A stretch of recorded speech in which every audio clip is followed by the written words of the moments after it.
3 hari kemudian, astagfirullah, koma dok, Kay dinyatakan koma pada akhirnya. Maaf ibu, bapak, kami terpaksa menyampaikan kabar tidak mengenakan ini, ujar dokter anestesi yang mendampingi Kay di ruang ICU. Astagfirullah, Kay, ibunya Kay terduduk lemah. Ayah Kay segera memeluknya. Rasa bersalah pada sang putra kian mengganjal di hati ayah Kay. Ia mengingat segala perselisihan dengan Kay, yang tidak sepenuhnya kesalahan dari Kay. Bisa, kami membawa keluar putra kami dari rumah sakit ini dok. Untuk dirawat di rumah sakit lain, di Jakarta. Atau mungkin ke luar negeri. Tanya ayah Kay. Kami belum dapat memutuskan pak. Mohon bersabar untuk pemantauan 2-3 hari ke depan, jika pendarahan di kepalanya sudah membaik. Mungkin kami dapat mengizinkan putra bapak dipindah dari rumah sakit ini. Ujar dokter.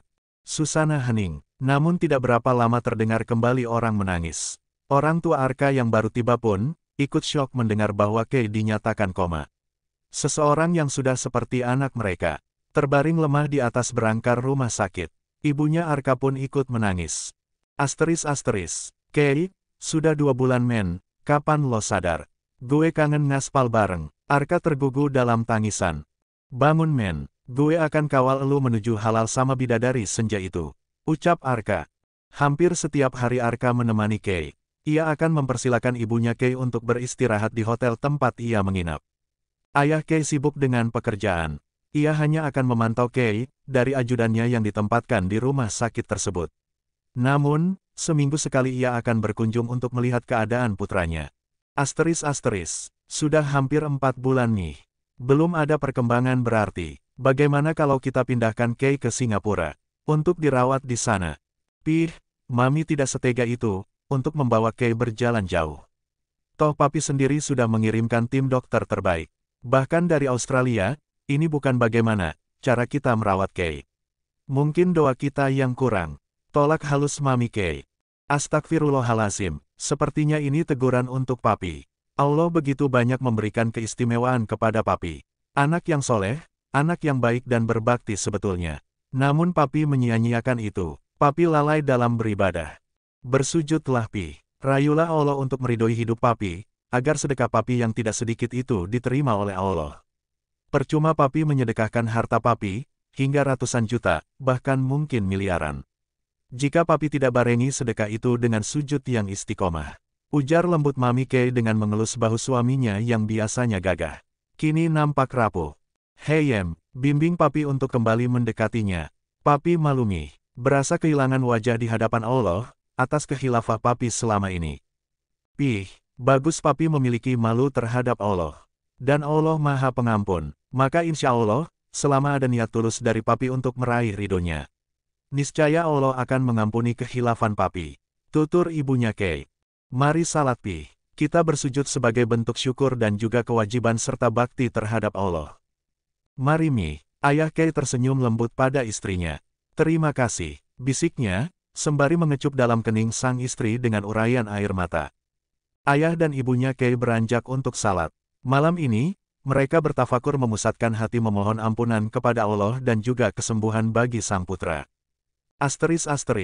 5 hari kemudian, Mami Kay hari ini yang menemani Kay. Sayang, ini Mami. Papi tadi pagi ke sini, sekarang sedang melakukan perjalanan ke Semarang. Kamu sabar ya, papi tetap sayang kamu kok. Mami Kay tersenyum, ia mengusap kepala sang putra dengan lembut. Mami Kay tertegun, nampak kelopak mata Kay bergerak. Air mata menetes dari sudut matanya. Kay, panggil lirih sang Mami. Bangun nak, jangan ragu, ini Mami. Mami Kay berusaha terus memanggil Kay.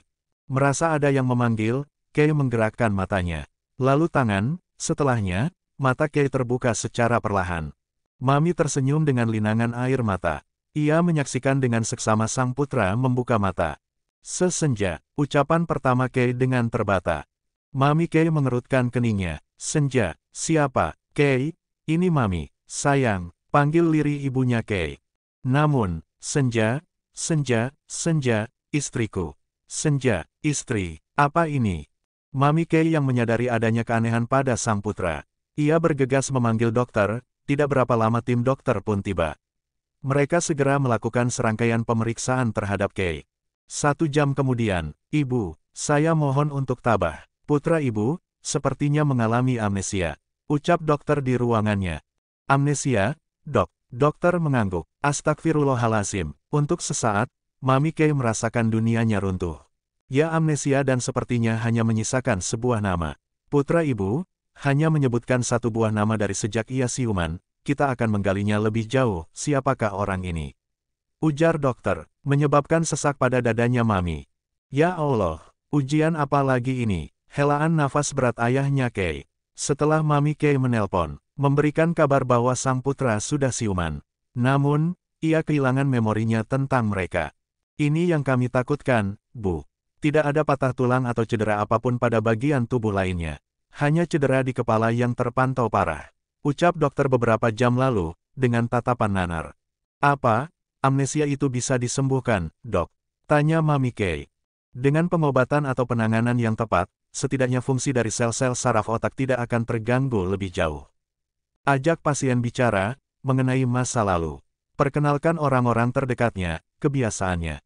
Bahkan mungkin menghadirkan seseorang spesial untuknya, itu bisa memicu untuk ia lebih cepat mengingat. Perlahan saja, tidak perlu buru-buru, karena kasus seperti ini, pada umumnya sering menimbulkan sakit kepala yang amat hebat bahkan menyebabkan tidak sadarkan diri, jika emosi meningkat tatkala mengingat sesuatu secara terpaksa dan hal berlebihan. Mohon bimbingannya dokter, kami ingin putra kami kembali seperti dulu, mengingat semuanya.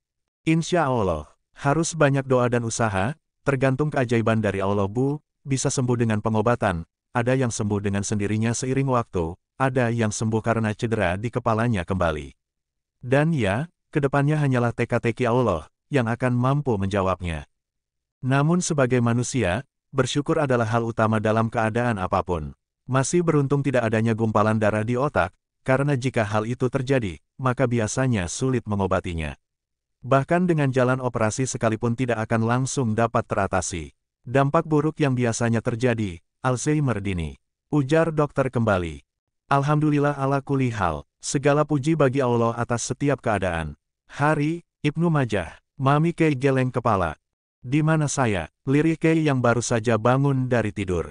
Kini Kay sudah berada di ruang perawatan VVIP rumah sakit. Suara Kay, membawa Mami Kay, kembali dari lamunan. Karena Kay mengamuk sebelumnya, ketika mengingat siapa dirinya dan tidak berhasil. Maka dari itu, dokter memberikan suntikan penenang. Nak, kamu di ruang perawatan, lirih Mami Kay.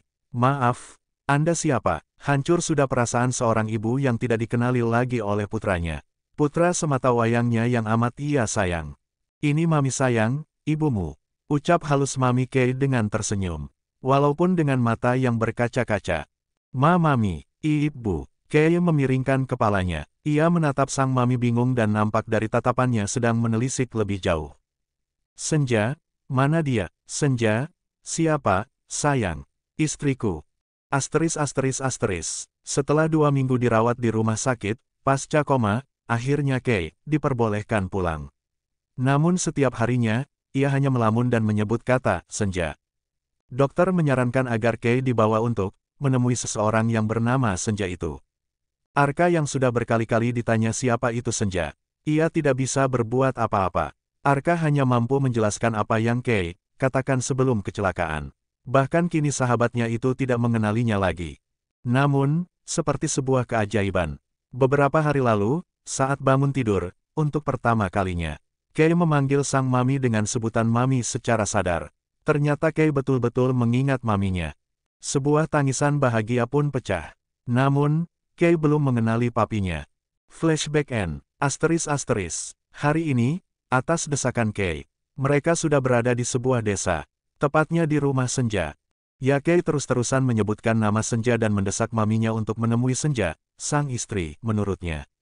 Bahkan Kay pernah memperlihatkan foto Senja di dalam ponselnya yang kebetulan tidak hancur saat kecelakaan.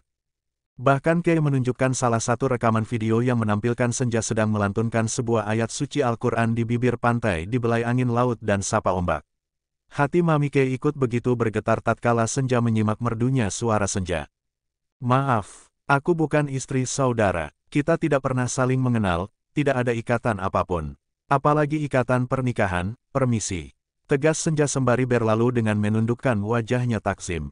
Tunggu, namamu Senja. Aku ingat itu. Aku pernah melamar dirimu di bawah indahnya bias lembayung senja.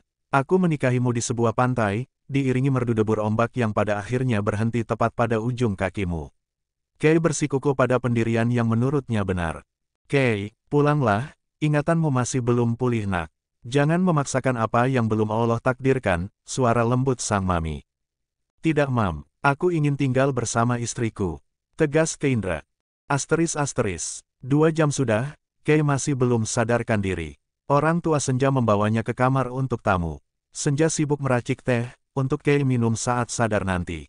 Mami Kay masih berusaha menyadarkan Kay. Memang seperti ini ibu, jika Kay berpikir keras akan berakhir dengan tidak sadarkan diri. Jelas Mami Kay. Ibu, jangan bosan untuk tetap tabah. Insya Allah, di balik musibah ini akan ada sebuah hikmah besar, untuk keluarga ibu terutama nak Kay, ucapan menenangkan dari ibunya Senja. Terima kasih Bu, insya Allah, saya akan terus tabah untuk keadaan ini dan demi putra saya. Permisi, ini tehnya. Senja masuk ke dalam kamar dengan teh hangat di dalam cangkir. Nak, duduk sebentar, pinta Mami Kay pada Senja. Baik Bu, Senja pun manut, ia duduk di sisi tempat tidur, di sebelah Mami Kay. Mami, mohon, pertimbangkan kembali ajakan Kay untuk menikah. Saat ini nak Senjalah harapannya. Mami dan Papi yang akan bertanggung jawab untuk hal apapun yang akan terjadi di kemudian hari. Mami Kay menggenggam kedua tangan Senja, dari sorot matanya dia amat memohon. Senja sendiri tidak tega menatap raut wajah tulus seorang ibu yang memohon demi putranya.